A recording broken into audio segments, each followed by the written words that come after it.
10th step पे है, ठीक है। चलो मैं और दूसरा तरीका समझाता हूँ। ये मानो मेरे पास एक लैडर है, एक सीढ़ी है। सीढ़ी देखी आपने, 1 2 3 4 5 6 7 8 9, ठीक है।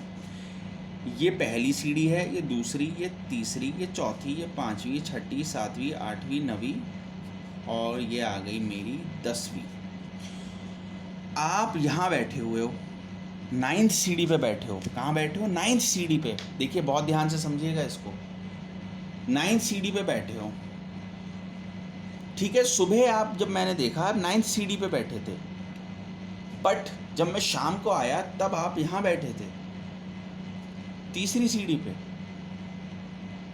तो आप कितनी सीढ़ियाँ नीचे आ गए? आप बोलोगे सर हम आ गए 1 2 3 4 5 6।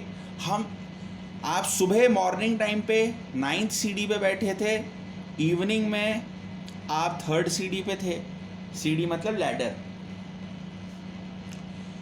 तो आपने कितनी सीढ़ियाँ नीचे उतर ली? आपने 6 सीढ़ियाँ नीचे उतर ली। मैंने गिन के निकाला कि 6 सीढ़ियाँ। आप एक सीढ़ी उतरी, ये दूसरी सीढ़ी पे आए, तीसरी सीढ़ी उतरी, चौथी, पांचवी, छठी। आपने 6 जंप्स ली तीसरी सीढ़ी पे आने के लिए। दूसरा तरीका क्या है? आप 9th सीढ़ी पे थे और अब आप तीसरी सीढ़ी पे हो, तो आपने कितनी सीढ़ियाँ नीचे उतरे? 9 - 3 कर लो, आंसर आ जाएगा 6। सिमिलरली उसका भी यही केस था, जय का। उसके मार्क्स आने थे 20, बट आए कितने? -12। तो -12 कितने हो गए? 32। राधिका के आने थे कितने मार्क्स? 50 मार्क्स, बट आए कितने? 20। तो कितने मार्क्स कम हो गए? कितनी सीढ़ियाँ नीचे उतरी? -20 करा तो आए कितने? वो 30 आए थे राधिका के, 30 करा आए कितने? 20 मार्क्स उसके कम हो गए थे।